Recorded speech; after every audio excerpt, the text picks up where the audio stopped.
बिस्मिल्लाहिर्रहमानिर्रहीम। अस्सलाम वालेकुम मुअज़्ज़ज़ ख़वातीन व हज़रात, एक मर्तबा फिर से आपको खुशामदीद कहते हैं। प्यारे दोस्तों, आपने सोशल मीडिया पर ख़ास तौर पर ब्लैक होल्स का जिक्र बहुत दफ़ा सुना होगा, लेकिन क्या आपके जहन में ये सवाल पैदा होता है कि ब्लैक होल के अंदर क्या होता है? इसके अंदर अंधेरा क्यों होता है? हर तरफ स्याही ही क्यों होती है? क्या आपने कभी ये सोचा कि अगर आप ब्लैक होल में गिर जाएं तो आपके साथ क्या होगा? क्या आप अंधेरे में गुम हो जाएंगे?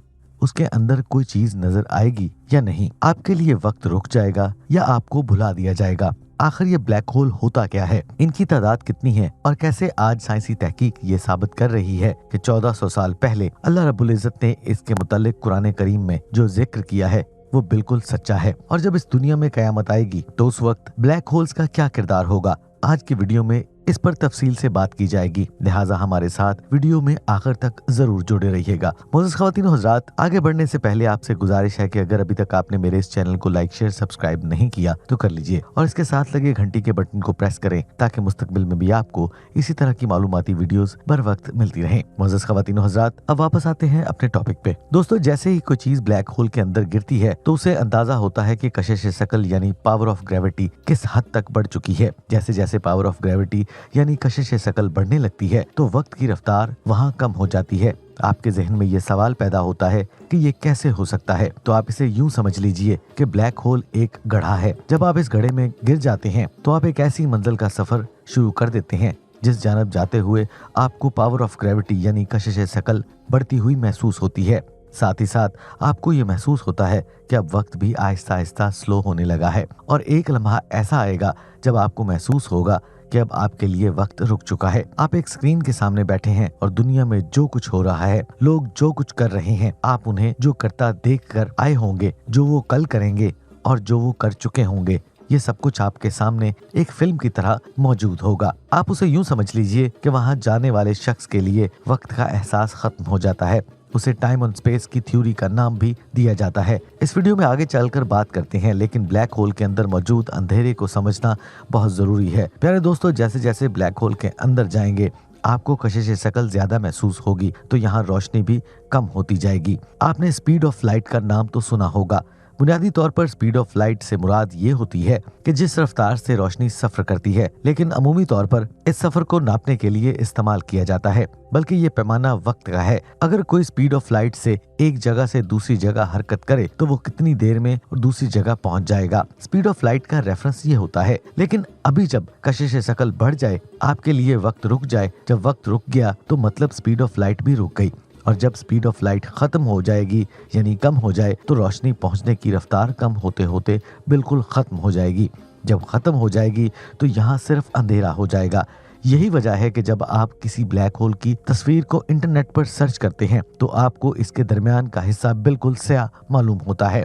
अब इस पर एक और रेफरेंस भी देखते हैं कि सितारे इसी ब्लैक होल के अंदर गिरते हैं। यहाँ आपको कुरान करीम की वो आयत भी देखनी पड़ेगी जिसमें रब्बुल आलमीन ने ये फरमाया कि सितारे कुछ वक्त के बाद मध्यम हो जाते हैं, यहाँ तक कि उसकी रोशनी बिल्कुल खत्म हो जाती है। साइंस ये कहती है कि जब सितारे अपना वक्त पूरा कर चुके होते हैं फिर उसकी रोशनी आपको खत्म होती हुई मालूम होती है। तो समझ लीजिए कि ये ब्लैक होल का सफर कर रहा है और उस ब्लैक होल में जाकर गिर जाएगा। अब जरा दोबारा आप उस शख्स की मिसाल लीजिए जो ब्लैक होल में गिर चुका और एक कुर्सी पर बैठा है। उसके सामने जो कुछ कल गुजर चुका, जो आज हो रहा है, जो कल होगा, ये तमाम एक फिल्म की सूरत में चल रहा होगा। ये एक ऐसा वक्त है जिसके लिए सब कुछ एक ही वक्त में हो रहा होता है। गोया उसके लिए कयामत का वक्त आ चुका है।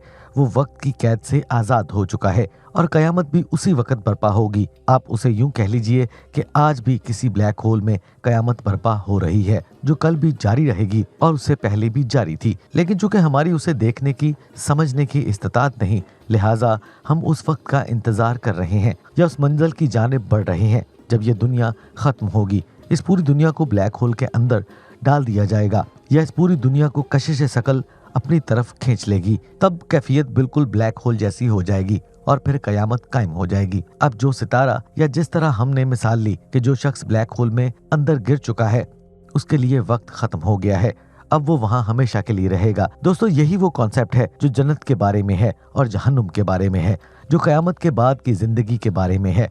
गोया वो जिंदगी हमेशा हमेशा की है। आप उसे मजीद आसानी से समझने के लिए एक कागज अपने हाथ में लीजिए, फिर उस कागज पर ऊपर 1850 लिखिए और कागज के नीचे के हिस्से में 2024 लिखिए। अब जो दरमियानी अरसा है, दरमियान में जितने साल गुजरे, ये टाइम एंड स्पेस की थ्योरी के तहत बताया जाता है कि लगभग इस दरमियानी अरसे में 174 या 75 साल का अरसा गुजरा है। लेकिन जो ब्लैक होल है उसके लिए 1850 के वाकयात भी सामने हैं, 2024 के भी और आज के बाद भी। और अगर वो 100 साल बाद के वाकयात देखना चाहता हो तो ब्लैक होल के अंदर इन तमाम को एक फिल्म की सूरत में दिखाया जा सकता है। टाइम एंड स्पेस की थ्योरी आज के इंसान के लिए है, लेकिन अल्लाह रब्बुल इज़्ज़त इन तमाम चीजों से मावरा है और इन तमाम ब्लैक होल्स को, इन तमाम कहकशाओं को, इन कायनातों को तख्लीक करने वाला है।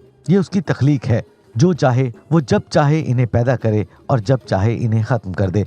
मगरबी साइंसदान कैलरी की जानिब से अपनी एक हालिया रिसर्च में कहा गया है कि अगर सिर्फ इसी को बुनियाद बना लिया जाए और कुरान करीम की सूरह नजम को तफसील से पढ़ा जाए तो अंदाजा होगा कि दरअसल वक्त कैसे रोका जा सकता है या वक्त किस तरीके से रुकता है। वो खतून ये कहती हैं कि अगर इस बुनियाद पर आका करीम हजरत मोहम्मद सल्लल्लाहु अलैहि वसल्लम के सफरे महराज को देखा जाए तो आप जमीन से आसमान पर गए, आसमान से वापस जमीन पर आए। दुनिया पर मौजूद किसी शख्स के लिए वक्त नहीं रुका था, लेकिन रसूल अकरम सल्लल्लाहु अलैहि वसल्लम के लिए वक्त रुक चुका था। आप जब बिस्तर से उठ कर गए और वापस आए तो बिस्तर वैसे ही गर्म था। दरवाजे की जो कुंडी हिल रही थी जब आप गए और वापस आए तो अभी भी वैसे ही हरकत कर रही थी। यानी इससे सफरे महराज को भी साबित किया जा सकता है। और बेशक अल्लाह रब्बुल इज़्ज़त ने इस कायनात के जो राज 1400 साल पहले कुरान करीम, जो कि सच्ची किताब है, उसमें बता दिए हैं। आज की साइंस इन्हें साबित करने की कोशिश कर रही है और ये तमाम राज सच्चे साबित हो रहे हैं।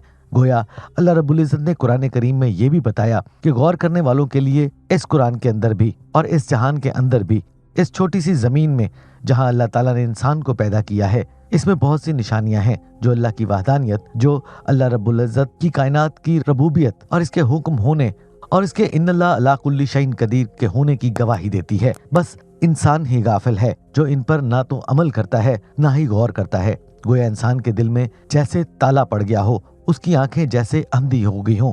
यकीनी तौर पर यह हिदायत भी अल्लाह रब्बुल इज़्ज़त की जानिब से ही इन्हीं लोगों के लिए है जो इस जुस्तजू के लिए निकले हैं। अल्लाह रब्बुल इज़्ज़त से ये दुआ है कि हमें जुस्तजू करने वाला बना दे, ताकि अल्लाह रब्बुल इज़्ज़त के राज़ों को पहचान कर अल्लाह रब्बुल इज़्ज़त को पहचान ले और उसकी ज़ात से अपने रास्ते को, अपने ताल्लुक को, अपने राब्तों को मजबूत किया जा सके। आमीन या रब्बुल आलमीन। मोअज़्ज़ज़ ख़वातीन और हज़रात, मैं उम्मीद करता हूँ कि आज की वीडियो आपके लिए बहुत मालूमाती होगी।